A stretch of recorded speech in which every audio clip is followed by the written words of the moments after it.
අපි 27 වෙනි පිටුව පරිසරයේ පාඩමේ දේශගුණික විනාශ වීම හා ඒ බලපෑම. මට කියන්නකෝ දේශගුණය කාල ගුණය. හැමදාම අපි අහන දේවල් ටිකක් ප්‍රවෘත්ති යනකොට අහනවා කාල ගුණික වාර්තාව. දේශගුණික වාර්තාව අහන්නේ නේ. ඇයි ඒ?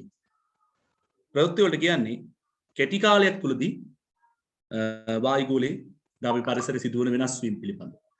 ඒ කෙටි කාලයක් තුල යම්කිසි කෙටි කාල සීමාවක් තුල කිසියම් ස්ථානික වායුගෝලයේ පවතින සාධකවල තත්ත්වය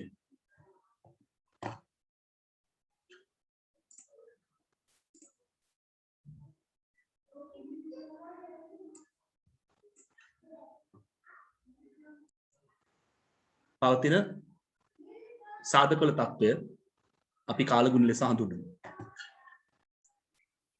right? දේශගුණය කියන්නේ මොකක්ද? වායුගෝලය තුල දීර්ඝකාලීනව සිද්ධ වෙන කාලගුණික තත්ත්වයේ වෙනස් වීම වල අවසාන ප්‍රතිඵලයක් විදිහට සිදුවන වෙනස් වීම තමයි අපි කියන්නේ දේශගුණය. එතකොට ඔය වර්ෂාපතන රටාව වසර ගානක් තිස්සේ සිදුවිච්ච වෙනස් වීම. ආර්ද්‍රතාවයේ සිදුවන දීර්ඝකාලීන වෙනස් වීම. ආර්ද්‍රතාවය කියන්නේ වායුගෝලයේ තියෙන ජල වාෂ්ප ප්‍රමාණය කියන අදහස. වායුගෝලයේ පීඩනයේ සිද්ධ වෙච්ච වෙනස් වීම. සුළං ප්‍රවාහ සහ උෂ්ණත්වයේ රටා.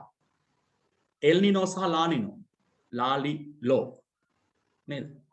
මෙන්න මේ කියන වෙනස් වීම දේශගුණික විපර්යාස විදිහටත් කෙටි කාල සීමාවක් තුල වායුගෝලයේ යම් යම් ස්ථානවල සිදුවන වෙනස් වීම, උෂ්ණත්වයේ වෙනස් වීම, ආර්ද්‍රතාවයේ කෙටි කාලීන සිදුවන වෙනස් වීම, වර්ෂාපතනයේ සිදුවන වෙනස් වීම, වායුගෝලයේ පීඩනයේ සිදුවන වෙනස් වීම, සුළං වලාකුළු ආචරණය වගේ දේවල් කාලගුණික විපර්යාසයකට අපිට හඳුනා ගන්න පුළුවන්. ඒගොල්ලෝ පේන මේ දෙකම එකයි. හැබැයි දීර්ඝ කාලයක් තිස්සේ උෂ්ණත්වයේ සිද්ධ වෙච්ච වෙනස් වීම. උදාහරණ පිට කතා කරන්න පුළුවන්. සාමාන්‍යයෙන් අවුරුදු 20ක් 30ක් විතර කාලගුණයේ සිදුවන වෙනස් වීම් ටික එකතු කරලා ගත්තාම සිදුවන සමස්ත වෙනස් වීම අපිට දේශගුණික විපර්යාසයක් විදිහට හඳුනා ගන්න පුළුවන් නැත්නම් දක්වන්න පුළුවන්. යම්කිසි ප්‍රදේශයක් ගත්තාම ඒ ප්‍රදේශය ආශ්‍රිතව දේශගුණයේ ස්ථාවරව අපිට දකින්න ලැබෙන්නේ. අවුරුදු විශාල කාලයක් පුරාවට මේක සැලකිය යුතු මට්ටමක වෙනස්කමකට භාජනය වෙලා තියෙනවා කියන එක අපිට සාධක ඇතුව ඔප්පු කරන්න පුළුවන්. මොනවාද මේ දේශගුණයේ සිද්ධ වෙච්ච වෙනස් වීම මේ අවුරුදු විශාල කාල පරාසයක් තුල කියලා පොඩ්ඩක් බලන්න.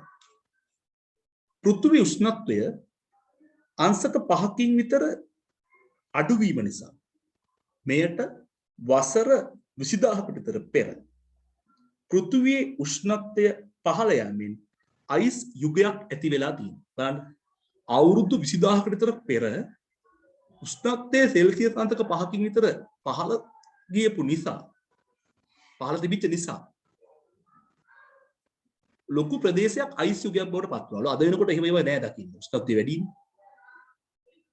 ඒ වගේම වසර 1,25,000කට විතර පෙර පෘථිවි උෂ්ණත්වයේ සැලකිය යුතු ප්‍රමාණයකින් ඉහළ ගොස් ඇති අතර එමගින් ග්ලැසියර් ඒ වගේම අයිස් තට්ටු දිය වී යාම නිසා මුහුදු මට්ටම සාමාන්‍ය මට්ටමට වඩා මීටර් කිහිපයකින් ඉහළ ගිහිල්ලා තියෙනවා.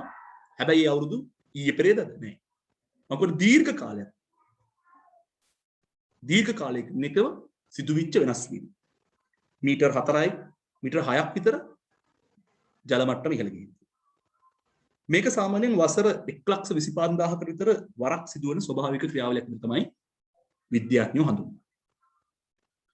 පෘථිවිය සිද්ධ වෙච්ච හදිසි දේශගුණික වෙනස් වීමකින් ආහාර නොමැතිව ඩයිනසෝරයන් වැනි ජීවීන් මේ ආමත් මේ දේශගුණයේ සිදුවුණු විපර්යාසක ප්‍රතිඵලයක් අපිට ඉදිරිපත් කරන්න පුළුවන්. ඒතර කවුරුර කියනවා දේශගුණ විපර්යාස සිද්ධ වුණේ නැහැ කියලා? අවුරුදු ලක්ෂ 2ක් විතර පිටිපස්සට ගියාම ඒ ලක්ෂ 2ක් විතර පිටිපස්සේ ඉඳලා මේ දක්වා සිද්ධ වුණු සිද්ධීන් පිළිබඳව වාර්තාරම් බැලුවොත් දේශගුණයේ ඇති වූ විනාශ වීම නිසා සිදුවිච්ච යම් යම් පාරිසරික විපර්යාස මේ විදිහට අපිට උදාහරණ විදිහට ඉදිරිපත් කරන්න පුළුවන්. සූර්යය වටා පෘථිවිය ගමන් මඟ සහ භ්‍රමණ අක්ෂයේ වෙනස් වීම මගින් සූර්යය වටා පෘථිවිය යනවනේ. එයා භ්‍රමණය වෙන අක්ෂය තියෙනවනේ. බෝලයක් වගේ. මේක පොඩ්ඩක් වෙන්න හැඩ වෙලා මෙහෙම අක්ෂය පොඩි මෙහෙම භ්‍රමණය වෙන එක මෙහෙම පොඩ්ඩක් වෙනස් වෙන්න පුළුවන්. පොඩි ටිල්ට් එකක් ඇති වෙනවා. මෙන්න මේ වෙනස් වීම හේතුවෙන් පෘථිවියේ උණුසුම් වීම සහ සිසිල් වීම චක්‍රයක් ආකාරයට සිදුවෙමින් පවතිනවා. පසුගිය වසර 6,50,000ක් තුල පෘථිවියේ ස්වභාවිකව ඇති වූ ග්ලැසියර් හා අන්තර් ග්ලැසියර් තුල යුග තුල නැත්නම් ග්ලැසියර් සහ අන්තර් ග්ලැසියර් කාල රාමුව තුල කාබන් ඩයොක්සයිඩ් ප්‍රමාණය මිලියකට නේනකට කොටස් 180 සිට 280 දක්වා වෙනස් වෙනවා. මම මේ කලිනුත් කියලා. වායුගෝලයේ කාබන් ඩයොක්සයිඩ් ඈත අතීතයේදී අවුරුදු ලක්ෂ ගණනකට කලින් තිබුණු ප්‍රමාණයට සාපේක්ෂව අද වෙනකොට විශාල වශයෙන් වැඩි වෙලා තියෙනවා. මේ අගයන් එක මතක තියාගන්න උත්සාහ කරන්න එපා කවුරු. වැඩි වෙලා තියෙනවා. ඒ නිසා පෘථිවි උෂ්ණත්වය විශාල වශයෙන් වැඩි වෙලා තියෙනවා. අන්න උෂ්ණත්වය නම් දේශගුණික විපර්යාසය උෂ්ණත්වය පරිසරයේ වැඩි වීමෙන් අපිට ඒක විදහා පාන. ඒ වගේම වායුගෝලයේ තියෙන හරිතාගාර වායුන්ගේ සංයුතිය අතීතයේ ඉඳලා මේ දක්වා සම්තතිකව වැඩි වෙලා. ඒ සම්තතිකව වැඩි වීමේ ප්‍රතිඵලයක් විදිහට ගෝලීය වශයෙන් ස්ථානීය දේශගුණික රටාව වෙනස් වීම දේශගුණයේ වෙනස් වීමක් විදිහට අපිට හඳුන්වන්න පුළුවන්. එතකොට ගෝලීය මෙන්ම ස්ථානීයවත් දේශගුණය සැලකිය යුතු මට්ටමක වෙනස් වීමකට භාජනය වීමට සම්තතිකව හරිතාගාර වායුන්ගේ වැඩිවීම අපිට හේතු සාධක වුණා කියලා පැහැදිලි වෙනවා. මිනිසා විසින් ෆොසිල් ඉන්ධන භාවිතය පටන් ගත්තාට පස්සේ ඒ වගේම වෙනස් නිෂ්පාදන වලට යොමු වුණාට පස්සේ හරිතාගාර වායු වැඩි වශයෙන් වායුගෝලට එකතු වීම නිසා මේ පෘථිවියේ මේ තියෙන ශක්ති තුලනය නැති වෙලා නැත්නම් කියනවා ශක්ති තුලනය විතැන්වීම නිසා මේ දේශගුණික විපර්යාසය ඇති වුණා කියන එක අපිට හොඳින් පැහැදිලි වෙනවා. දේශගුණයේ වෙනස් වීම සඳහාද ස්වභාවික හේතුන්ද දේශගුණික විපර්යාස වලට ස්වභාවික සාධකද බලපාන්න පුළුවන්. මොන වගේ වදේ ස්වභාවික සාධක කියලා අපි චුට්ටක් බලමු. අපි දන්නවා සූර්යයාගේ බල්බ් එකේ විකිරණයේ තීව්‍රතාවය වැඩි වෙන්න පුළුවන්. වෙනස් වෙන්න පුළුවන්. සූර්ය විකිරණයේ වෙනස් වීම නිසා දේශගුණික විපර්යාස ඇති වෙන්න පුළුවන්. සූර්යයාගේ බල්බ් එකේ තීව්‍රතාවය අපි වෙනස් කරන්නේ මිනිස් ක්‍රියාකාරකම් නිසා ඒකට බලපෑමක් නෙවෙයි. නිසා මේක ස්වභාවික වෙනස් වීම. ස්වභාවික හේතු. ඒ වගේම පෘථුවිය පිහිට ඇති කක්ෂීය මාර්ගය විචලනය වීම අවුරුදු දහස් ගානකට සිද්ධ වෙන්න පුළුවන්. පෘථුවිය සූර්යයා වටා යන මේ කක්ෂීය මාර්ගයේ සුළු සුළු වෙනස් වීම අපිට හම්බ වෙනවා. මෙන්න මේ වෙනස් වීම නිසා දේශගුණික විපර්යාස සිද්ධ වෙන්න පුළුවන්. ඒ වගේම ගිනිකඩු විදාරණය දේශගුණික වෙනස් වීම කෙරෙහි බලපාන තවත් එක්තරා ස්වභාවික සාධකයක්. දේශගුණික විපර්යාස වලට ඍජුවම බලපෑම් කරන මිනිස් ක්‍රියාවලිය මොනවාද? ප්‍රධාන වශයෙන් ඛනිජ ඉන්ධන දහන, වනාන්තර එලිපෙහෙලි කිරීම, සීතකරණ ස්ප්‍රේ යන්ත්‍ර වගේ සුඛෝපභෝගී භාණ්ඩ භාවිතය, අධික ලෙස කෘෂිකර්මාන්තයට පොහොර භාවිතය, ඒ වගේම විශාල වශයෙන් කෘෂිකාර්මික කටයුතු වල නියැලීම, සත්ව පාලනය විශාල වශයෙන් සිදු කිරීම. ධන සත්ව පාලනය වැඩි වශයෙන් සිදු කරනකොට මීතේන් වායු වමාරා කන ගොවිපළ සතුන් ආසිත විශාල වශයෙන් වායුවලට පිට වෙනවා. ඒ විතරක් නෙමෙයි. අධික කෘෂිකර්මාන්තය සත්ව පාලනය කියන කාරණා දෙකේදීම කාබනික අපටෝව විශාල වශයෙන් ඒකරාශී වෙන පාරිසරික පද්ධතිය. එකතු වෙන කාබනික අපටෝවේ නිර්වාත තත්ත්වයට තේදී වියෝජනය වුණාම වායුවලට මීතේන් වායුව නිදහස් වෙනවා. කාබනික අපටෝවේ පාරිසරික පද්ධතිය වල එකතු වෙනකොට ජලයට එකතු වුණාම ජලයේ කාබනික අපටෝවේ සංයුක්තිය වැඩි වෙනවා. BOD අගය COD අගය වැඩි වෙනවා. අන්න ජල දූෂණයට හේතු වන කාබනික අපද්‍රව්‍ය. ඒ වගේම මේවා එකතු වෙන්නේ ප්‍රධාන වශයෙන් ඉස්සලම එකතු වෙන්නේ පස්සේ. නැත්නම් ශිලා ගෝලය තුල තමයි මේවා එකතු වෙන්නේ. මේ එකතු වෙන ශිලා ගෝලය තුල එකතු වෙන මේ කාබනික අපද්‍රව්‍ය ශිලා ගෝලය තුලද අපද්‍රව්‍යයක් විදිහට ඒක රාශී වෙන්න පුළුවන්.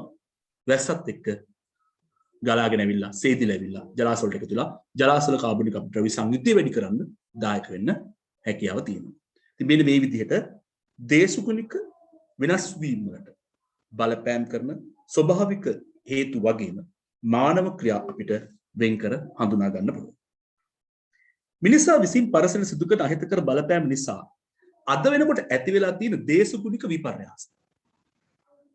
ගෝලීය වශයෙන් ගත්තාම ඉස්සර දැන් උදාහරණයකට අපි ඒලව කරන කාලේ අපේ කාලේ ගත්තම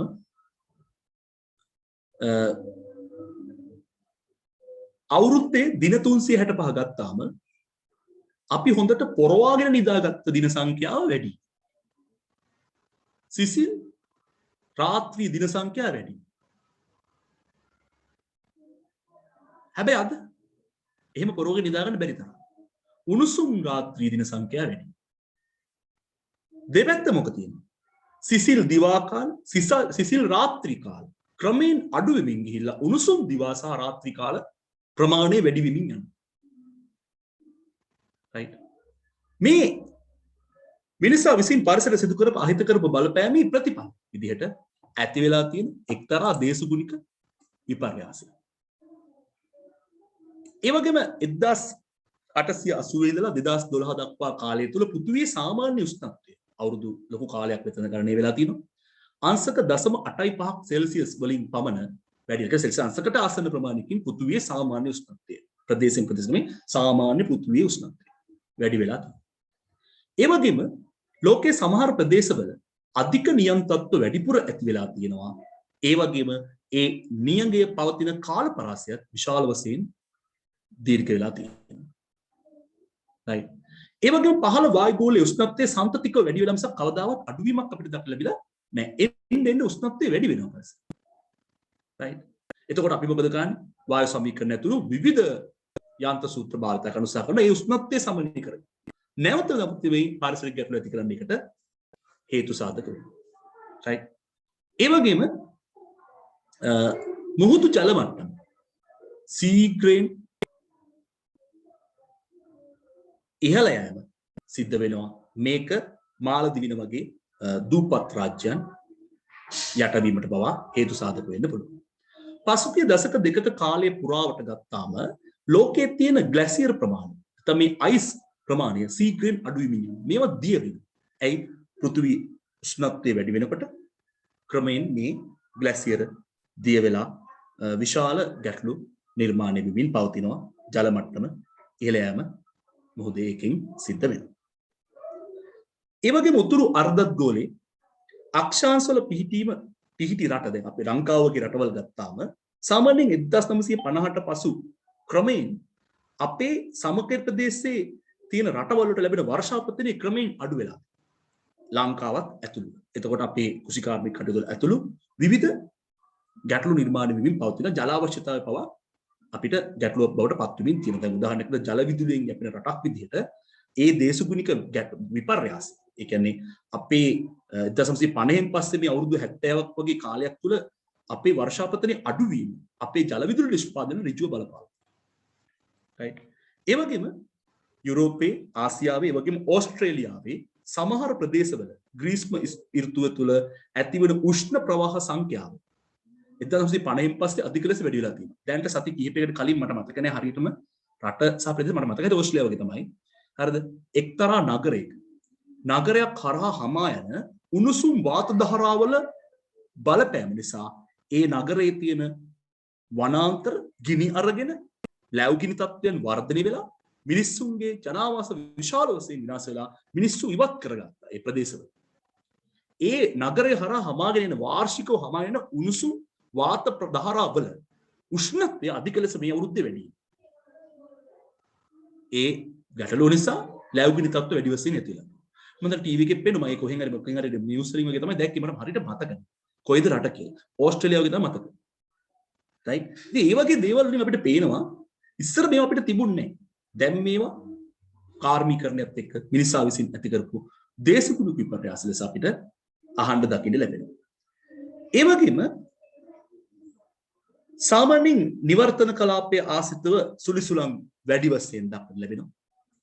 ඒ වගේම උතුරු ඇට්ලාන්ටික් කලාපයේ මේ තත්වයන් ඉතා පැහැදිලිව නිරීක්ෂණය වෙන තත්ත්වයකුත් අපිට පෙන්වුම් කරනවා. සාමාන්‍යයෙන් පසුගිය දශක කිහිපයක් ගත්තාම ඔය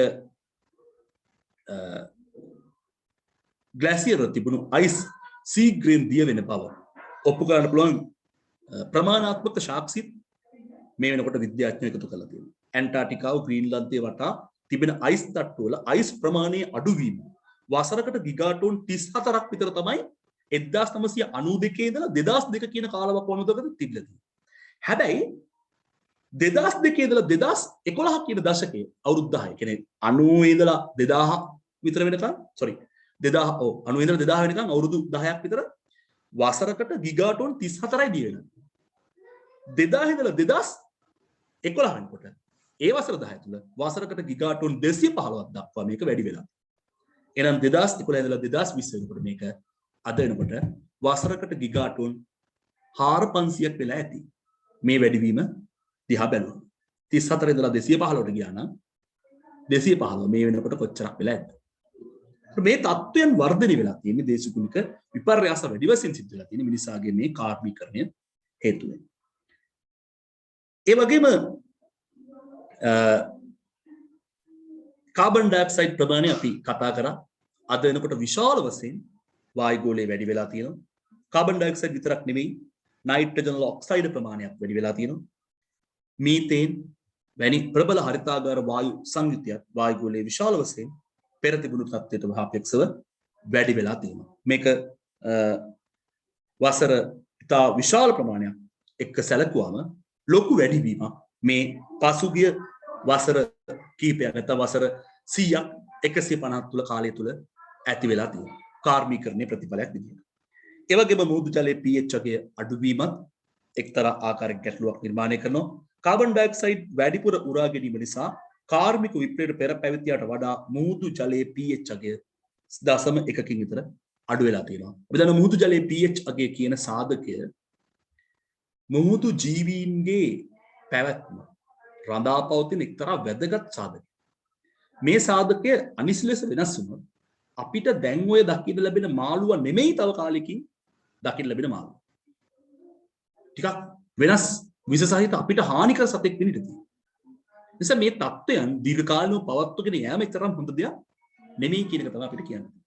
එහෙනම් දැන් මේ කතා කරපු දේවල් ගත්තම මොනවාද සර් මේකෙන් අපිට ගන්න ඕන වගේ ප්‍රශ්නයක් තියෙනවා. මොකුත් ගන්න එපා. වෙනස් වෙලා තියෙනවා තේරුම් ගන්න. වායුගෝලයේ උෂ්ණත්වයේ සංකෘතික වැඩි වෙලා තියෙනවා. ග්ලැසියර් දිය වෙනවා තියෙනවා. හෙන්නට ග්ලැසියර් දිය වෙනවා. මුහුදු ජල මට්ටම ආර විදියට ඉහළ යනවා. වර්ෂාපතන රටා සම්පූර්ණ වෙනස් වෙලා අධික ලෙස වර්ෂාපතනය අපේ රටවලට අඩු වෙලා තියෙනවා. උණුසුම් වාත දහරා විශාල වශයෙන් වැඩි වෙමින් පවතිනවා. අන්න ඒ වගේ දේවල් ගන්න. මේ සංඛ්‍යා නෙමෙයි.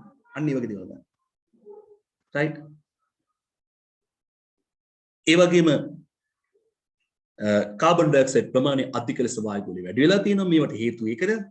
වායුගෝලයේ වැඩි වීම කාබන් ඩයොක්සයිඩ් ධාරිතාගාර වායු සංයුතිය අධික ලෙස වැඩි වීම තමයි මේකට හේතුව කියලා අන්නේ කාරණා තේරුම් ගන්න.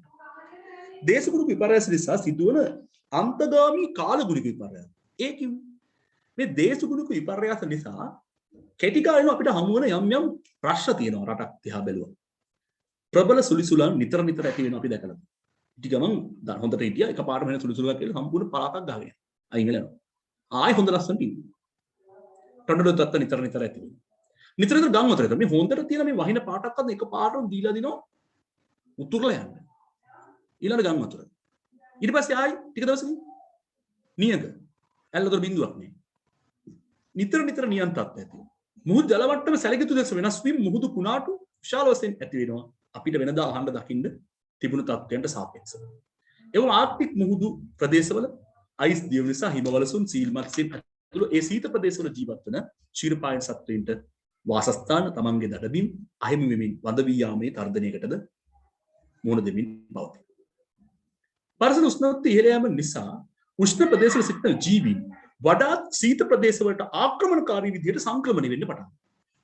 උණුසුම් දැන් සාමාන්‍ය අපි උනත් උණුසුම අධික ලෙස වැඩි වුණාට අපි යන්න උත්සාහ කරන උණුසුම අඩු ප්‍රදේශයක.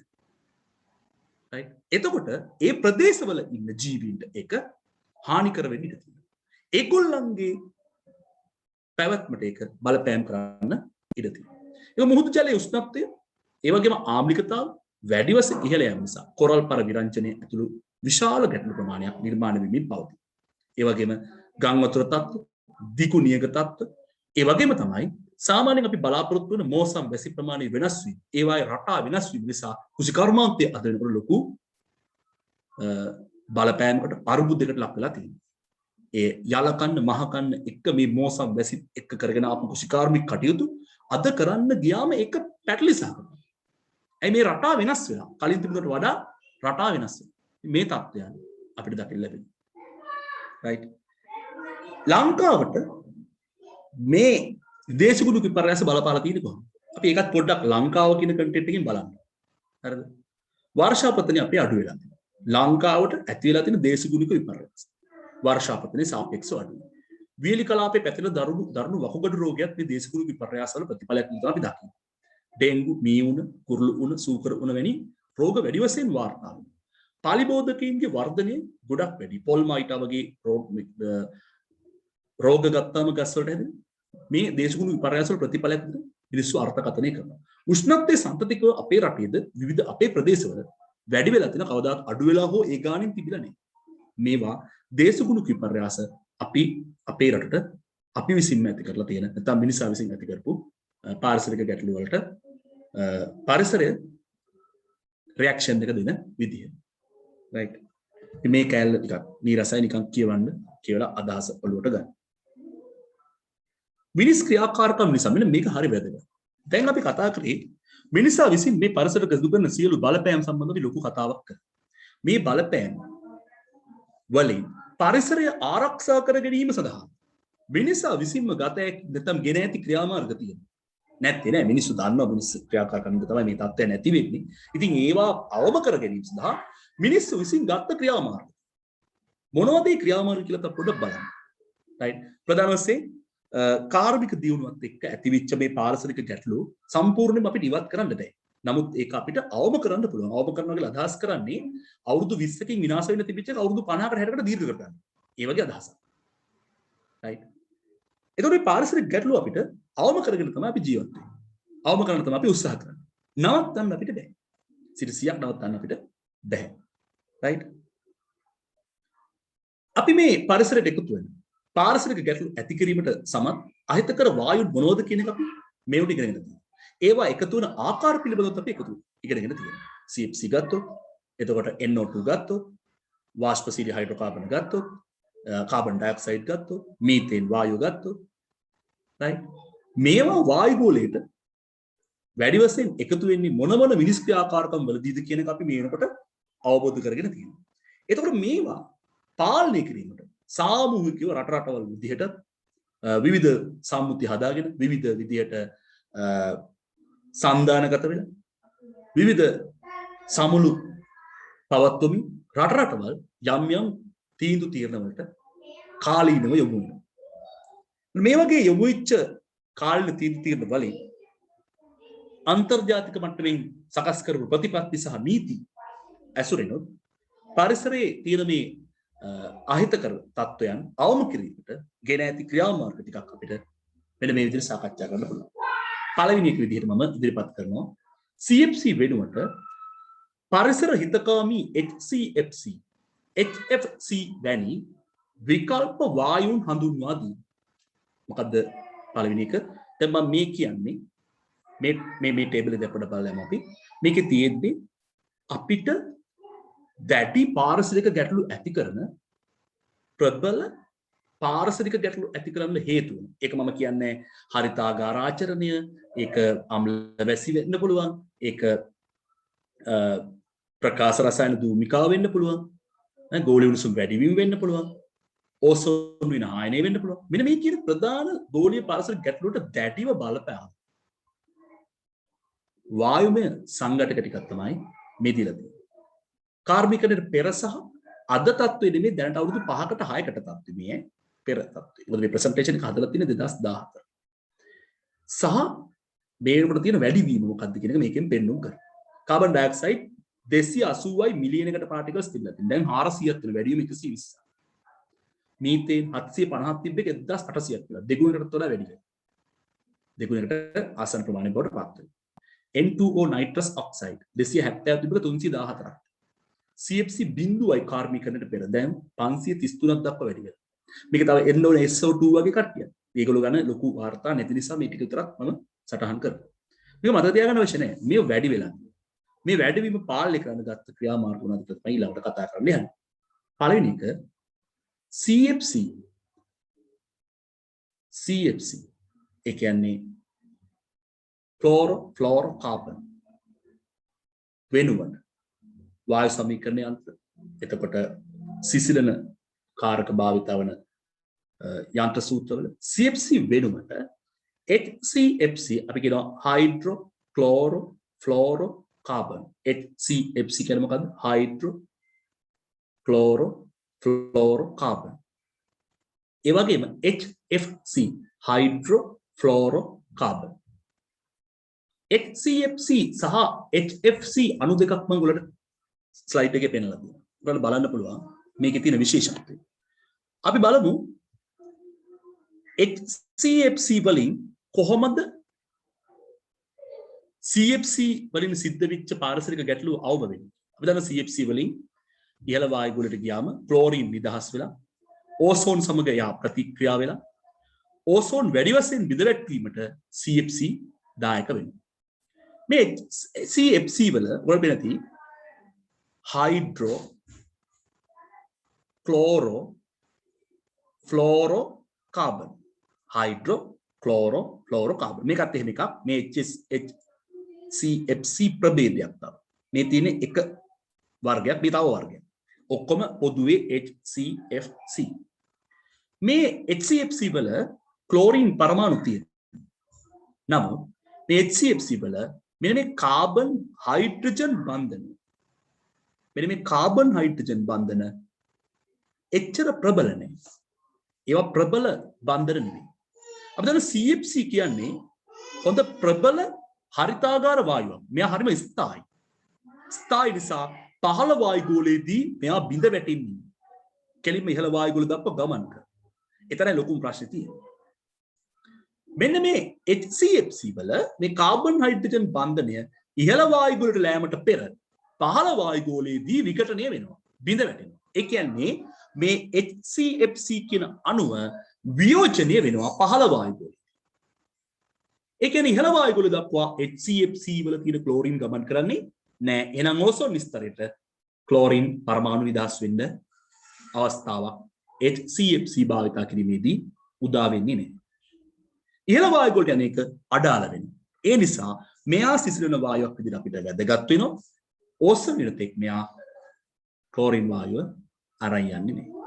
ක්ලෝරින් අරන් යන්නේ නැහැ. එහෙනම් CFC වෙනුවට HCFC වලින් කොහොමද ඕසෝන් වින ආරක්ෂා වෙන්නේ කියලා අහුවොත් ලියන්න පුළුවන්.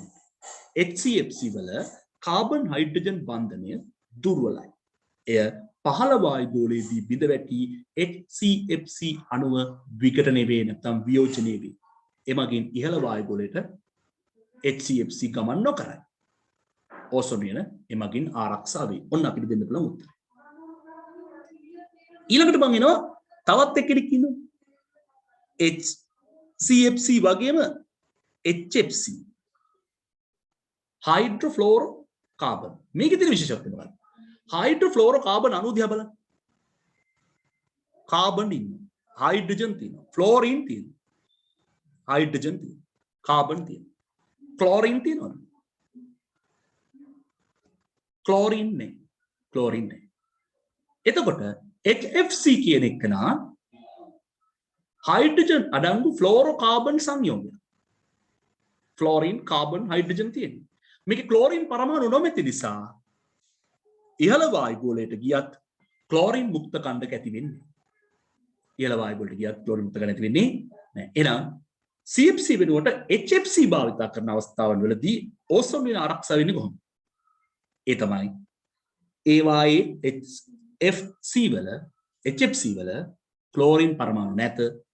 ඒ නිසා ඉහළ වායු ගෝලයේදී ක්ලෝරින් මුක්ත කණ්ඩක ජනිත නොවේ. ඒ කියන්නේ ක්ලෝරින් මුක්ත කණ්ඩක ඔයාලට මම කියලා දුන්නා. ක්ලෝරින් මුක්ත කණ්ඩකයක් ජනිත වුණාම තමයි ඒ ක්ලෝරින් පරමාණු නැත්නම් මුක්ත කණ්ඩකයේ ගිහිලා ඕසෝන් එක්ක ප්‍රතික්‍රියා වෙන්නේ. ඒතකොට තමයි ඕසෝන් මිනිස් බලපෑමක් නිසා බිඳ වැටෙන්නේ. ඉතින් ක්ලෝරින් මුක්ත කණ්ඩක ජනිත වෙන්නේ නැතුව ඕසෝන් බිඳ වැටෙන්නේ නැහැ. එතකොට මිනිස් බලපෑමක් හේතු වෙන්නේ. නැත්නම් බාහිර බලපෑමක් හේතු වෙන්නේ. ඔන්න ඕසෝන් වින ආරක්ෂා කරගන්න ගෙන ඇති එක ක්‍රියාමාර්ගය. ඊළඟට ඊයම් එක් කරන ලද පෙට්‍රල් වෙනුවට ඊයම් රහිත පෙට්‍රල් භාවිතය. ඒතර මේකත් ඊයම් රහිත පෙට්‍රල් භාවිතය නිසා ඊයම් අංශු වායුගෝලය තුල දූෂිත අංශු විදිහට එකතු වීම අවම කරලා තියෙනවා. අනිත් විශේෂ කාරණය තමයි වාහන වලින් පිටවන අපවාතයේ තියෙන දූෂක වායු හානිකර නොවන වායු බවට පත් කිරීමට උත්ප්‍රේරක පරිවර්තක යොදලා තියෙනවා. මේක මම කලිනුත් කිව්වා. වායුගෝලයට මෝටර රථ වාහන වල අභ්‍යන්තර දහනයේදී නිදහස් වන දූෂිත වායු වායුගෝලයට පිට වෙන එක පාලනය කරන්න, අවම කරන්න උත්ප්‍රේරක පරිවර්තක යොදලා තියෙනවා. එතකොට ඔය ප්‍රකාශ රසායන දූමිකාව එහෙම පාලනය වෙනවා, අඩු වෙනවා. ඒ වගේම තමයි අද වෙනකොට වඩාත් හිතකාමී පාරිසරික ගැටලු අවම වන බලශක්ති ප්‍රභව කෙරෙහි අපි අවධානය යොමු කළා තියෙනවා. මොනවද මේ බලශක්ති ප්‍රභව? සුළං බලය, විදුලිය නිෂ්පාදනය අපි සුළං භාවිත කරනවා.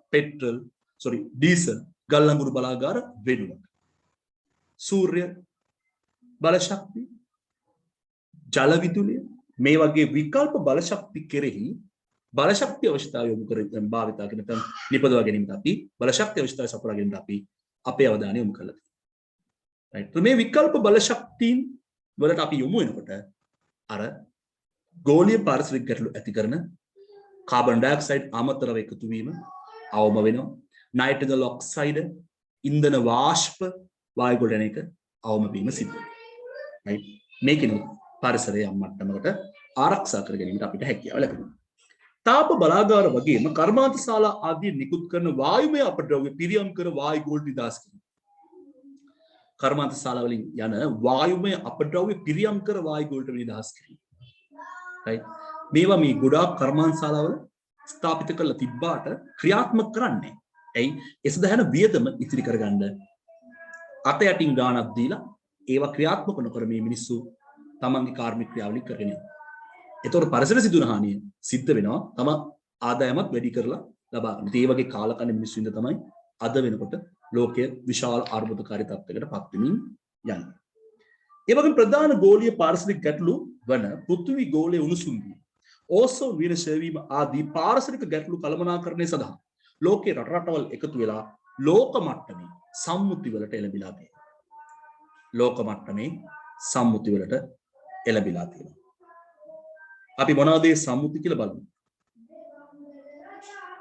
රයිට්. ඔයගලන්ගේ සිලබස් එකට අනුව සම්මුති තුනක් ගැන කතා වෙනවා. එකක් මොන්ට්‍රියල් සම්මුතිය, අනිත් එක කියටෝ සම්මුතිය, අනිත් එක පැරිස් එකඟතාව. රයිට්. මොන්ට්‍රියල් සම්මුතිය ගත්තාම ඒකෙන් කියවෙන්නේ ඕසෝන් වියනට හානි කර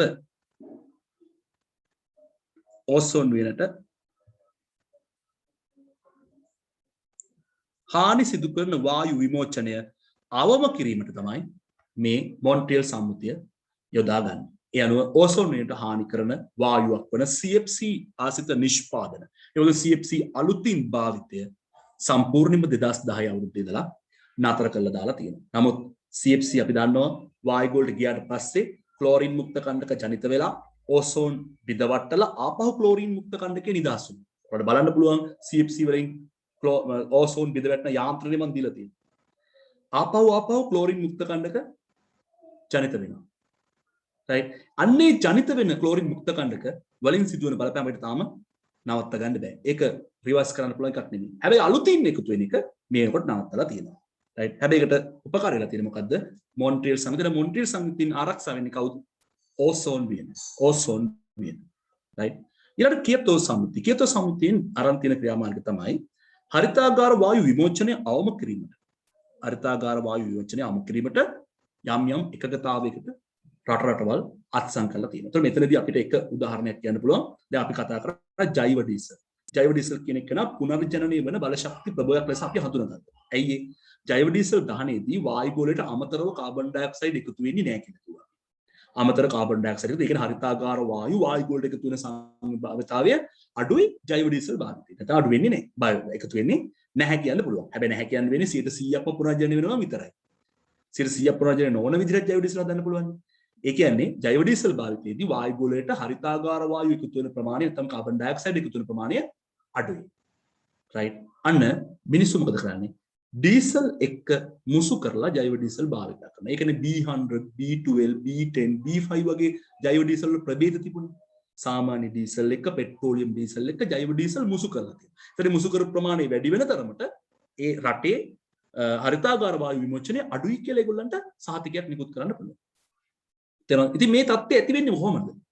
හරිතාගාර වායු විමෝචනය අවම කිරීමට ගත්ත එකකතාවයන් එක තමයි රටවල් ඒ බලශක්ති ලෙස පොසිල් ඉන්ධන භාවිතය කරන අතරතුර ඒකට සාපේක්ෂ පොඩි පාරිසරික හිතකාමී ක්‍රමවේදයක් නැත්නම් සංකල්පයක් ඇතුළත් කරගෙන තියෙනවා. අවම වශයෙන් මේ හරිතාගාර වායු විමෝචනය සිදුවෙන පරිදි ඉන්ධන දහනය කරන්න. ඒකට ජෛව ඩීසල් මුසු කරගෙන තියෙනවා. ඒ වගේම සමහර රටවල් නගර ආශ්‍රිතව ගත්තම ඉලෙක්ට්‍රික් බසස් ඉලෙක්ට්‍රික් කාර්ස් වලට විතරයි ඇතුල් වෙන්න දෙන්නේ නගරය තුළට. අනෙක් සාමාන්‍ය ජනතාව අනිත් වාහන වලින් ගෙනවනම් ඒගොල්ලෝ ඒ වාහන යම් ස්ථානයක පාක් කරලා ඉලෙක්ට්‍රික් ට්‍රේන් එකකින් නගරයට එන්නේ. ඒතර ගොඩක් වෙලාවට වෙන්නේ තමන්ගේ පුද්ගලික වාහන වලින් යන්නේ නැතුව මිනිස්සු නාගරික කටයුතු වලදී වැඩ කටයුතු වලට යන්නේ තමන්ගේ පුද්ගලික වාහන වලින් නෙමෙයි. ඒගොල්ලෝ ට්‍රිප් එකක් යන්න කොහේ හරි නෑදෑයකට ඒ වගේ වෙලාවට නගරෙන් පිටත යන වෙලාවට තමන්ගේ පුද්ගලික වාහනේ පාවිච්චි කරනවා. නමුත් අපේ මිනිස්සු පුද්ගලික වාහනේ කියන එක පාවිච්චි කරන්නේ රටට ලෝකෙට පේන්නේ. නිසා උන් හොඳ හැටි ඩීසල් පිච්චෙන එකක්, පෙට්‍රල් පිච්චෙන එකක් අරගෙන ගමට පේන්නේ ඇවිදින්න ඕනේ. ඒකයි වෙන්නේ. රයිට්. ඊළඟට පැරිස් එකට. ඒතර කියතෝ සම්මුතියෙන් වෙන්නේ මොකද්ද? ගෝලීය උණුසුම ඉහළ යාම අවම වීමට දායක වන සම්මුතියක් මේක. රයිට්. ඕසෝන් වීමට දායකත්වයක් නැහැ. මේකින් වෙන්නේ පාරිසරික ගැටලුවක් විදිහට ගෝලීය උණුසුම ඉහළ යාම පාලනය කරන්න දායක වන සම්මුතියක් කියලා අපිට අඳුන ගන්න පුළුවන්. පැරිස් එකගතාව. හරිතාගාර වායු විමෝචනය අවම කිරීමටම ගත්ත තවත් එක්තරා එකගතාවයක් තමයි නැත්නම් සම්මුතියක් තමයි පැරිස් එකගතාවය කියලා කියන්නේ. හරිතාගාර වායු විමෝචනය අවම කිරීමට කරගත්ත ක්‍රියාමාර්ග දෙකක් අපි මෙතන කතා කරලා තියෙනවා. එකක් කියතෝ සම්මුතිය, අනිත් එක පැරිස් එකගතාවය. මොන්ට්‍රියල් සම්මුතිය මොකටද? ඕසෝන් වීම ආරක්ෂා කිරීමට දායක වන එකගතාවයක්. රයිට්. ඒ වාහනකට ඔන්න විදිහට තමයි අහන්නේ ගොඩක් වෙලාවට. ඒ වගේම ප්‍රශ්නයක් අහනවා. ඊයේ පේපර් එක තිබුණා. වියනා කියලා එකක් තියෙනවා. ඔයගොල්ලන් සිලබස් වල පරණ සිලබස් වල තිබුණා. ඕ ලෙවල් වලත් තිබුණා. රයිට්. ඉතින් අපේ සිලබස් එකේ ඒක නෑ. වියනා සම්මුතිය තියෙන කැන්කුන් එකගතාවය කියලා එකක්. ඒකත් ඕල්ඩ් සිලබස් එකේ තිබුණා, නිව් සිලබස් එකේ නෑ. ඒ නිසා මම මේකට ඇතුළත් කරේ නෑ. නිව් සිලබස් එකේ නෑ. ඒ නිසා ඇතුළත් කරේ නෑ. රයිට්.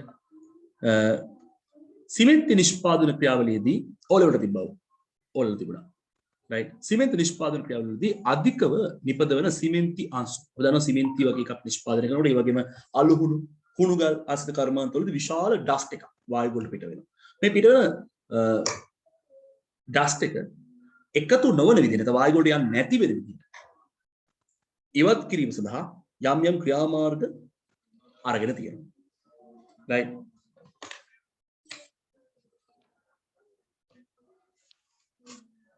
සිමෙන්ති නිෂ්පාදන ක්‍රියාවලියේදී අධිකව නිපදවන මේ සිමෙන්ති අංශු නැත්නම් පාටිකල්ස් බාහිර වායු ගොඩ එකතු වෙන එක අවම කිරීම සඳහා බෑග් හවුස් නැත්නම් අපි කියනවා සෙඩිමෙන්ටේෂන් චේම්බර්ස්. ඔයගොල්ලෝ ඔය ටියුට් එකේ එහා පැත්තේ තියෙනවා. සෙඩිමෙන්ටේෂන් චේම්බර්ස් භාවිතයට ගන්න. ඔය තියෙන්නේ මේ ඔයගොල්ලන්ට මම අර කලින් සිලබස් එකේ තිබ්බ කොහොමද? සම්මුති ටික. වියනා සම්මුතිය ගත්තොත් ඕසෝන් වීමට හානිකර වායු විමෝචනය තවදුරටත් අවම කිරීමට ගත්ත එක සම්මුතියක්. එතකොට ඕසෝන් වීම ආරක්ෂා කරගන්න ගත්ත සම්මුති දෙකක් වෙන කතා කරලා එකක් මොන්ට්‍රියල් සම්මුතිය අනිත් එක වියනා සම්මුතිය. මේක සිලබස් එකේ නෑ. නමුත් ඕනනම් ලියා ගන්න. රයිට් වියනා සම්මුතිය වෙන කතාවක් නේ. කැන්කුන් එක කතාව කියලා එකකුත් තියෙනවා. ඒගොල්ලෝ පෙන්නන්නේ මේක ඇතුලේ අර පැරිස් එක කතාවයි කියන එකක් නෑ.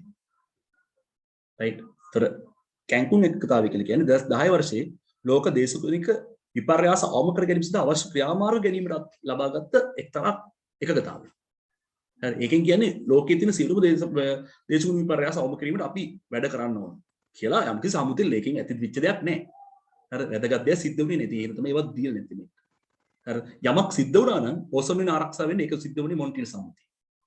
යමක් සිද්ධ වුණා නම් වියන එකෙන් ඒක වෙන්න කලින් ඕසෝන් එකෙන් එක වෙලා තිබ්බේ. මොන්ට්‍රියල් එකෙන් වෙලා තිබුණේ. කැන්කුන් එකකතාවෙන් මහ දෙයක් වුණේ නෑ. ඒතකොට කියෝතෝ සම්මුතිය, ඒ වගේම මොන්ට්‍රියල් සම්මුතිය, ඒ වගේම පැරිස් එකකතාවය කියන එක තමයි ගෝලීය පාරිසරික ගැටලු අවම කිරීමට යම්කිසි හොඳ නැඹුරුවක් දක්වන සම්මුති විදිහට අපි සලකන්නේ. right ඊළඟට තව විශේෂ ක්‍රියාමාර්ග කිහිපයක් අරන් තියෙනවා. එකක් තමයි කාර්මික නිෂ්පාදනයන් සහ පොසල ඉන්ධන දහනයෙන් පිටවන අපවාතයේ ඇති දූෂක අවමන ආකාරයට එවැනි කාර්මික ක්‍රියාකාරකම් සිදු කිරීමෙන් පරිසරයට සිදුවන හානිය අවම කළ හැකිය. මොනවාද ඒ? පොයින්ට් කිහිපයක්. මේ බලන්න. කාර්මික නිෂ්පාදනයන් සඳහා පොසල ඉන්ධන භාවිත කරනවා. පොසල ඉන්ධන දහනය කරන මොටර රථ වාහනවල. මේ දහනයේදී වායු වලට දූෂක වායුන් පිට වෙනවා. ඒ පිට වෙන වායුන් වලින් පරිසරයට සිදුවන බලපෑම අවම කරන්න අපි ගත්තු ක්‍රියාමාර්ග ටිකක් තියෙනවා. කාර්මික කටයුතු වලදී පිටවන දූවිලි අංශ. දැන් උදාහරණයකට මම අර කිව්වේ මොනවාද? සිමෙන්ති නිෂ්පාදනයේ පිටවන ඩස්ට් එක, සිමෙන්ති ඩස්ට් එක. ඒතකොට ගල් අඟුරු දහනයේදී ඒවායේ අපද්‍රව්‍ය ලෙස පවතින ගෙන්දගම් නැත්නම් අපි කියන සල්ප. සල්ප දහනයෙන් සල්ප ඩයොක්සයිඩ් වායු වලට පිට වෙනවා. ඊළඟට කාබන් ඩයොක්සයිඩ් වායු වලට පිට වෙනවා. විශාල අහිතකර වායුන් ටිකක් පිට වෙනවා. කාර්මිකව සල්ප දහනය කරනවා. රයිට්. ඒ වගේම මොටර රථ වාහන පොසල ඉන්ධන දහනයෙන් අපි දන්නවා නයිට්‍රජන් ඔක්සයිඩ්. අභ්‍යන්තර අධික උෂ්ණත්වයකට රත් වුණාම නයිට්‍රජන් සහ ඔක්සිජන් ප්‍රතික්‍රියා වෙලා nitrogen oxide NO2N2 NO NOx කියන්නේ මේක ප්‍රකාශ රසායන දූමිකා ඇති කිරීමට ප්‍රබල සදායක වන අපවායුව. මෙයත් එක්ක සූර්යාලෝකයේ තියෙනකොට සෙල්සියස් එක 15ට වඩා වැඩි උෂ්ණත්වවලදී අර ඉන්ධන වාෂ්පත් සෙට් වුණොත් ප්‍රතික්‍රියා වෙලා ප්‍රකාශ රසායන දූමිකාව කියන දූෂිත තත්ත්වයේ වායු ගෝලයට ලැබෙනවා.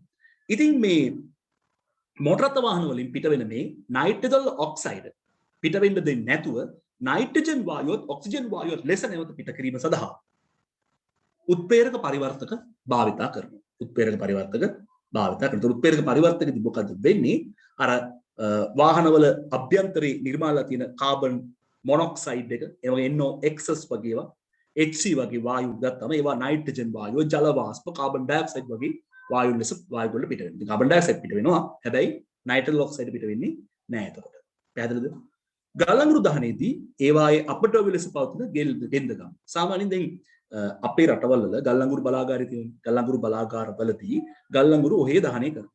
ගෙනල්ලා. හැබැයි ගල් අඟුරු වල තියෙන සල්ප කොටස්. ওই සල්ප කොටසුත් දහනය වෙන්නේ. ඒතකොට වායු වලට කාබන් ඩයොක්සයිඩ් උත් යනවා, සල්ප ඩයොක්සයිඩ් උත් යනවා. අපිට ඔය සල්ප ඩයොක්සයිඩ් එනක වළක්ව ගන්න පුළුවන්. කාබන් ඩයොක්සයිඩ් වලින් ගන්න එක වළක්වන්න බෑ. හැබැයි සල්ප ඩයොක්සයිඩ් එනක වළක්වන්න පුළුවන්. කොහොමද?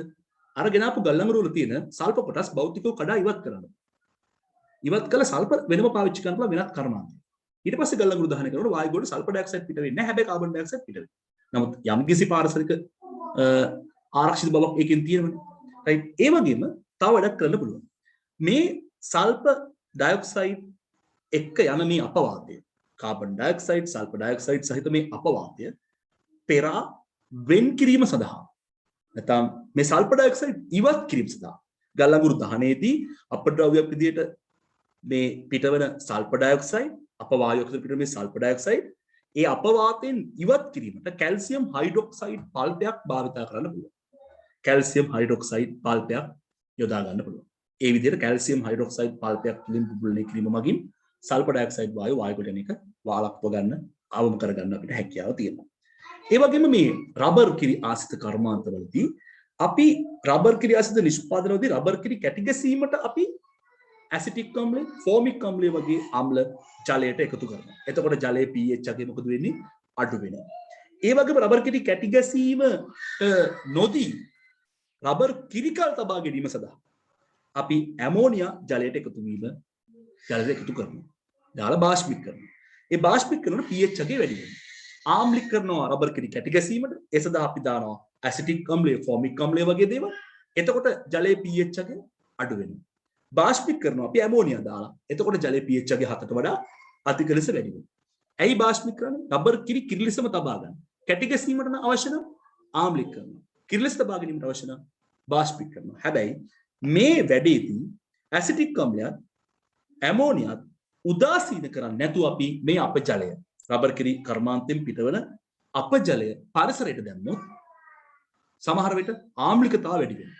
පස්සේ ජලය ජලාශයට එකතු වෙනවා. බාෂ්පීකතාව වැඩි වෙනවා. ඇමෝනියා මිශ්‍ර ජලය වැඩි වශයෙන් දැම්මොත් ජලයේත් එක වෙන්න පුළුවන්. ඉතින් අපිට පුළුවන් මේ බාෂ්පික ජලය, මේ ආම්ලික ජලය උදාසීන කරලා පස්සට එකතු කරනවා. ඒ වගේම භාවිතා කරන අම්ල ප්‍රමාණය, භාවිතා කරන මේ බාෂ්පික ඇමෝනියා ප්‍රමාණය නිර්දේශිත මට්ටමින් තබා ගන්න පුළුවන්. සමහර වෙලාවට නිර්දේශිත ප්‍රමාණයට වඩා වැඩිපුර පාවිච්චි කරන නිසා. හරිද? වැඩි ඉක්මනින් මේක කරගන්න. එතකොට වෙන්නේ පරිසරයට අනවශ්‍ය විදිහට ආම්ලික ජලය, බාෂ්පික ජලය එකතු වීම සිද්ධ වෙනවා. ඒ වගේම කල්පනා කරලා බැලුවොත් වෙළඳ කලාප ආශ්‍රිත කර්මාන්ත ශාලා වලින් පිටවන වෙළඳ කලාප වලින් කර්මාන්ත ශාලා බියගම් වෙළඳ කලාප ගත්තාම කර්මාන්ත ශාලාවෙන් පිටවන අපජලය, අපවාතය විශාල වශයෙන් වායු ගෝලයට එකතු වෙනවා. අපජලය විශාල වශයෙන් මේ වෙළඳ කලාප ආශ්‍රිතව පිට වෙනවා. වෙළඳ කලාපයක් ගවුවාම ඒකේ තියෙන්න පුළුවන් විවිධාකාර කර්මාන්ත ශාලා.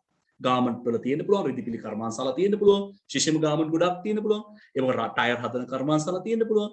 ඒක රබර් රස්ත නිෂ්පාදනය කරන කර්මාන්ත ශාලා තියෙන්න පුළුවන්. වෝල්කනයිස් කරන ඒ තැන්වල විවිධ නිෂ්පාදන තියෙනවා.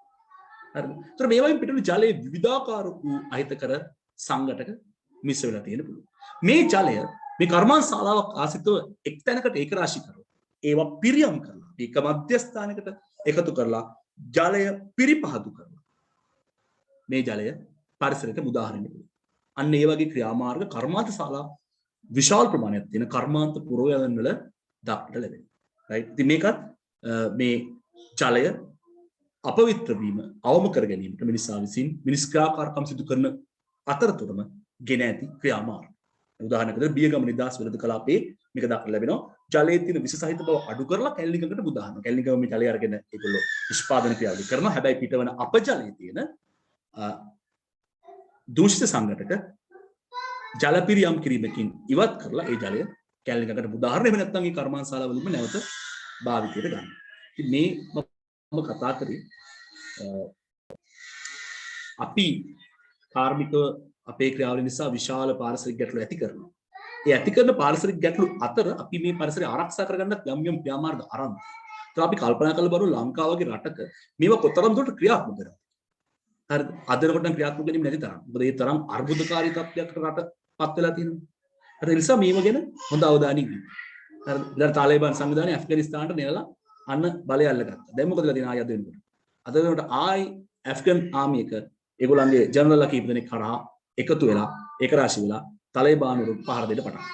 හරිද? ඒකට විදේශ රටවලුත් ඒගොල්ලන්ට ආයුධ සහ ආධාර සපයන්න පටන් ගත්තා. ඉතින් ඉදිරි කාලෙදී නැවත පහර දීලා ඇෆ්ගනිස්තානයේ හිටපු නිල හමුදාව නායකයා පැනලා ගියා. ජනාධිපති පැනලා ගියා. හමුදා නායකයෙක් යටතේ මේගොල්ලෝ ඒක රාශි වෙලා මේගොල්ලෝ තාලිබාන් සංවිධානයට පහර දෙන්න පටන් ගත්තා. ඉතින් සමහරට පහර දීලා ආපහු මේගොල්ලෝ බලය තහවුරු කරගන්න ඉඩ තියෙනවා. ඉතින් මේ විදිහට විවිධ දේවල් රට ලෝකයේ තුල සිද්ධ වෙනවා මේ කොයිඩ් අර්බුද හැම. ලොකුම ප්‍රශ්නේ තමයි මම දැක්කා අද WHO එකකින් කියලා තියෙනවා ඇෆ්ගනිස්තානයේ කාබුල් නුවර තුල ඒගොල්ලන්ගේ කොයිඩ් මරණ 7ක් වාර්තා වෙලා තියෙනවා. හරිද? ඊයේ දිනේ. ඉතින් 7ක් වාර්තා වෙච්ච එකම ලොකු ප්‍රශ්නයක් නේ ඒගොල්ලෝ දකින්නේ. හැබැයි ටීවී කියන එකම ෆුටේජස් එක්කවත් ඔය YouTube channel එකකින් ගොඩක් මේව කරලා තියෙන ඩොකියුමන්ටරිස්. ඒ වගේ බැලුවම උන් එකෙක්වත්. හරි උන් එකෙක්වත් මාස්ක් එහෙම දාලා නැහැ. එහි නිකන් කොයිඩ් නෑ වගේ ඉන්නේ මිනිස්සු. දැන් අපේ රටවල යුද්ධ ආරෝපේ මොකක්වත් නැතුව වැඩි මිනිස්සු මැරෙන්නේ කොයිඩ් වල. දවසට කියන්නේ 200ක් විතර කියලා කිව්වද? අපි දන්න විදිහට අපේ ප්‍රදේශවල මැරෙනවා ඊට වඩා වැඩි. හරිද? දවසට අපේ ගෙදර ඉස්සරහින් ඇම්බුලන්ස් එකේ තුන් වතාවක්. right. ඒ වගේ තත්ත්වයක් රට තුල තියෙනවා. ලෝකෙ තුලත් තියෙනවා. හැබැයි ලෝකයේ ඇෆ්ගනිස්තානයේ මිනිස්සුන්ට මේ කොයිඩ් කරන කතාව වල වෙන කේස් එකක් ඉන්නේ. උන් මරා ගන්න වෙන දෙයකට. ඒ සම්බන්ධව වාර්තාවක් නැතුව ඇති මට හිතෙන්නේ. නැත්නම් ඊයේ දිනේ 7 දිනක් කරලා කියන්නේ මේ මෙතර දවසක් මේ මිනිස්සුන්ට ආසාදනය වෙන්නේ නැද්ද නැත්නම්? ආසාදනය වෙන්නේ නැත්නේ. හරිද? මම දැක්කද අදත් මම දැක්ක YouTube වීඩියෝ එකක් තිබුණේ. ඒකෙත් කවුරුත් මාස් දාගෙන නැහැ. හරිද? හැබැයි මේ මිනිස්සු අර ඔක්කොම නායකයෝ කොන්ෆරන්ස් තියෙනවා වීඩියෝස් අවුට් කරන එකකවත් මාස් දාගෙන උන් 20ක් 30ක් එකට ඉඳන් කරන්නේ ඔක්කොම. අනේ මම ඒගොල්ලන්ට කොයිඩ් නැද්ද දන්නේ. රයිට්? ඉතින් එහෙම ගේවත් තියෙනවා. ඉතින් චීනේ සපෝට් කරන තාලිබාන් සංවිධානය. මම චීනේ තාම චීනේ සහයෝගය දෙනවා කියලා ඒගොල්ලෝ මුදල් ආධාර දෙනවා කියලා තාලිබාන් සංවිධානයට. ඒක නගේ තිබුණු පාලනෙත් නෙමෙයි. හැබැයි කාම්බෝජය ඇතුළු ඔය ඇෆ්ගනිස්තානයේ වටේ තියෙන තව රටවල් ටිකක් තියෙනවා. ඒ රටවල් වලට මේ තාලිබාන් සංවිධානයේ පසු කාලයේදී දැන් මේගොල්ලෝ බලය තහවුරු කරගෙන මේගොල්ලෝ රටක් විදිහට දැන් ලෝකෙට දැන් මේගොල්ලෝ කියන මේගොල්ලෝගේ එක්කෙනෙක් මම දැක්ක කියලා තිබ්බාද ඒගොල්ලෝ ත්‍රස්තවාදී සංවිධානයක් විදිහට දකින්න නැතුව දේශපාලන සංවිධානයක් විදිහට දැකලා ලෝකය එක්ක සම්බන්ධ වෙන්න අවස්ථාව දෙනවා. ඒගොල්ලෝ ඉල්ලීමක් කරනවා. ඒ කියන්නේ හරියට ප්‍රභාකරන් ඇවිල්ලා අපේ රට අල්ලගත්ත පස්සේ ප්‍රභාකරන් කියලා ලෝකෙට මේ මම අපි තත්ත්ව සංවිධානය නෙමෙයි අපි දැන් දේශපාලන ප්‍රභාවයක් අපිත් එක්ක සම්බන්ධ වෙලා මේ රට කරන් යන්න දෙන්න. අන්න ඒ වගේ ඉල්ලීමක් කරනවා. හරිද? ඉතින් ඒකට මොන වගේ ප්‍රචාර හම්බෙද කියන දන්නේ. හැබැයි ඒගොල්ලන්ගේ සංවිධානයේ තියෙන පූරත්වය නිසා ඇෆ්ගනිස්තානයේ අවට තියෙන තව කාම්බෝජය මම මතක නැහැ බෙල්ජියම් නෑ කාම්බෝජය ඔය ඔන්න ඔය රටවල් කීපයක්. ඒ රටවල් කල්පනා කරනවා අනිවාර්යෙන් මේගොල්ලෝ තා ටික දවසකින් මේ ඒ රටවලට ගන්න. ඒ රටවල ත්‍රෙට් එකක් වෙනවා කියන්නේ. දේශ සීමාන තියෙන දූපත් නෙමෙයිනේ. ඒ නිසා ඒගොල්ලෝ මොකද කරන්නේ? අර ඇෆ්ගන් හිටපු ආමිකේ ප්‍රධානීන්ට සහයෝගය දක්වනවා. ඒගොල්ලන්ගේ ආමික වැඩි ඈ. මේක ත්‍රස්තවාදී සංවිධානයේ බොහොම සුළු ප්‍රමාණය මම දන්නේ 20000 30000 කට හිටපු සෝල්ජර්ස් ප්‍රමාණය. මම දන්නේ හරියටම ඇෆ්ගන් ආමික ඉන්න ලක්ෂ ගන්න. එහෙම ඉද්දි ඇෆ්ගනිස්තානයේ මේ යටවලත් යටත් වුණා කියන එක ප්‍රශ්නයක්. කාටවත් කොහොමද ඒක උනේ කියන්නේ. ඒක පිළිබඳව ලෝකයේ අවධානය යොමු වෙනවා. ඒතර මේකට දැන් චීනයත් දාලා තියෙනවා. චීනයත් දාන හැම මොකටම කවුරුත් කැමති නැහැ. ඒ නිසා මේ ඇෆ්ගන් ආමිකට ආපහු විදේශ ආධාර ලැබෙමින් පවතිනවා. ඒගොල්ලෝ ඇත්තටම ඒගොල්ලන් ඒ රටේ එක්තරා නිම්නයක් ආසිත ප්‍රදේශයකට වට කරලා තියෙනවා. තාලිබන් සංවිධානය විසින් ඇෆ්ගන් ආමිකේ ඔය කැරලිකාර කණ්ඩායම වට කරගෙන ඉන්නවා. හැබැයි ඒ කැරලිකාර කණ්ඩායම වැඩි ඇෆ්ගන් ආමිකේ ප්‍රමාණයට වඩා 3-4 ගුණයක්. තව පහර දෙන්නේ. ගැහුවොත් ඇෆ්ගන් ආමික කියන්නේ දෙනවා කියලා හොඳටම. හරි ගැහුවොත් ගහනවා. ඒත් ගහන්න නැති කාක් ඉන්නව සද්ද නැතුණිය. නිම්නයක් ආසිත ප්‍රදේශෙක ඉන්නේ.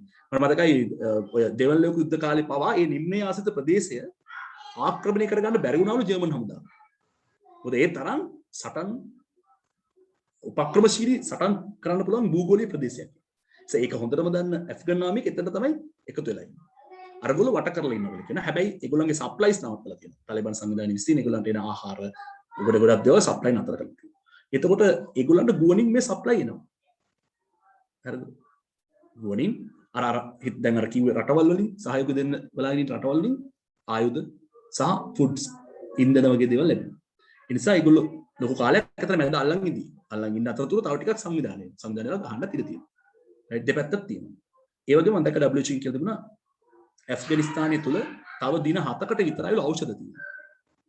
තවත් දවස් 7කට විතරයිලු රට තුල ඖෂධ තියෙනවා. ඒතර රට ලොකු අර්බුදයකට යනවා. බැංකු සියල්ල දැන් සති 3ක් තිස්සේ වහලා. කිසිම ATM මැෂින් එකක් ක්‍රියාත්මක නැහැ. ඇෆ්ගනිස්තානයේ තුල.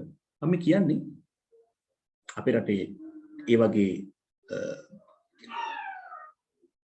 යුද්ධමය තත්ත්වයක් ඒ වගේ නිකන් ඒ වගේ කොලහලමය තත්ත්වයක් ඇති නොවෙන් ඇති වෙන එකක් නැහැ. නමුත් අපේ රටේ එකපාරම බැංකු පද්ධතිය තන්ත්‍ර හිට තියෙනවා. හරි. ඉතින් මං හිතන්නේ ඒක එහෙම වෙයි කියලා. කොහොම හරි මේගොල්ලෝ ඔය බඩු මිල වැඩි කරලා ආරම්භ කළා අමාරුවෙන් මේක දුවයි ටික කාලයක්. හැමෝටම අපහසුතාවෙන් විඳින්න වෙන කාලයක් පැමිණෙමි. ඒ විදිහට තමයි අද ලෝකේ තත්ත්වය. ඉතින් මම මේ ලෝකයේ පිළිබඳ ලෝකයේ හා ලෝකයා සම්බන්ධ විස්තර කියන්නේ නේ. හරිද? ඒ නිසා මේ ඔය ණය ගෙවා ගන්න බැරුව ඉන්නේ. හැබැයි දැන් වෙනම ට්‍රෙන්ඩ් එකක් යනවා. right දැන් ඩොලර් වලින් ගත්ත ණය ගෙවන්න බැරි. චීනේ මේ දවස්වල ණය දෙන්නේ චීනේ. මොනවද දෙන්නේ? චීන මුදල් ලේඛකයන් තමයි ඒගොල්ලෝ මුදල් දෙන්නේ. එතකොට චීන මුදල් ලේඛකයන් ඇමරිකාවට ගෙවන්න බෑනේ. ඇමරිකාව ඉල්ලන්නේ ඩොලර් වලින්. ඒගොල්ලන්ගෙන් ගත්ත ණය. right ඉන්දියාව ඉල්ලන්නේ ඉන්දියන් රුපීස් වලින්. ඉන්දියන් රුපීස් ගන්න ඉතින් ඩොලර් වලට කන්වර්ට් වෙනවා. අර යූරෝ නෙමෙයි යූරෝ හෙන් දෙන්න මොනවා කරන්න බෑ. ඉන්දියන් මොකද? රානාද රඩාද ඔන්න ඔහොම මොකක්ද දෙකක්. මේ චයිනා. චයිනිස්. ටග්ගල බලන්න Google තියෙන ඔයගොල්ලෝ නිකන් මේ අර එක් බාර් බල බල ඉන්නේ නැතුව චයිනා currency ඒගොල්ලන් currency එක renminbi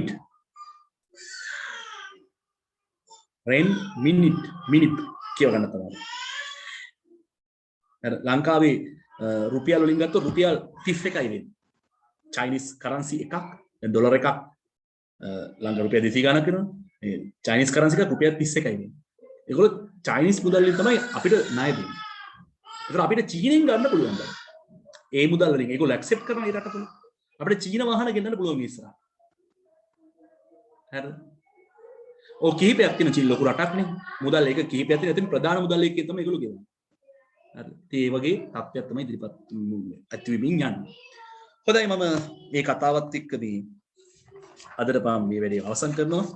අපිට මම හිතන්නේ සෙනසුරාදා පන්ති කරගන්න පුළුවන් වුණොත් පුළුවන් වෙයි ගොඩක් වෙලාට මේ පාඩම මම සෙනසුරාදාට අවසන් කරනවා. right ඉතින් මම කියන දවසට ඔයගොල්ලෝ මීටින් එකට එන්න. ඕසෝන් වල මේමයි වැරදි නෑ ළමයි. මොන්ට්‍රියල් සම්මුතියයි වියනා සම්මුතියයි කියන දෙකෙන් එකක් ලියුවොත් හරිද කියලා අහනවා. වැරදි නෑ. පුළුවන් තරම් මොන්ට්‍රියල් ලියන්න උත්සාහ කරන්න. ඕසෝන් වියන සම්බන්ධව ඇහුවොත් මොන්ට්‍රියල් ලියන්න උත්සාහ කරන්න. මොකද ඒක සිලබස් එකේ පැහැදිලිවම තියෙනවා. තියෙන එක නේද? හරිද? ඒ නිසා ඔයගොල්ලන්ට මේ දෙකම වැරදි නෑ. මොන්ට්‍රියල් කියලා ලියන්න පුළුවන් නම් ගොඩක් හොඳයි. හෙට ක්ලාස් එක කරන්න බලාපොරොත්තු වෙමින් උදේ පන්තිය. ඔව් හෙට කරන්නේ 6 වෙනි පේපර් එක. රයිට්. එහෙනම් අද දවසට පන්ති අවසන්. ආයිබෝන් හැම දිනකටම ලෝකේ ගැන කිව්වෙත් ඔයගොල්ලෝ සද්ද නැතු නිකන් ඉඳලා අඩුම තරමේ ආසාවක් තියෙන කෙනෙක් හරි මේව ගැන පොඩ්ඩක් හොයලා බලයි. YouTube එකේම තියෙන ගොඩාක් වීඩියෝස්. මේව පොඩ්ඩක් හොයලා බලන්න. දැනගෙන ඉන්න. වටිනවා මේ දවස්වල ලෝකේ යන විදිය දැනගන්නේ ගොඩාක් වටිනවා. මොකද අපිටම තමයි තීන්දුව ගන්න වෙන්නේ ඉස්සරහට. අර එක මැති කෙනෙක් වුණානේ සීනි 110ට විකුණන්න ඕන 210ට විකට ඌට කරන්න දෙයක් නැහැ කිව්වනේ. පාරිභෝගික ආරක්ෂාව සඳහා ඉන්න ඇමති. තමයි එහෙම කියන්නේ. එන සීනි 110ට විකුණන්න නිර්දේශ කරලා දෙන. ඒක 210ට විකට ඌට කරන්න දෙන්නේ නැහැ. මොනාට ඇමති උනත් දන්නේ. රයිට් එක ගැන කතා කරලා දෙන්න. හැමෝටම සුබ රාත්‍රියක්.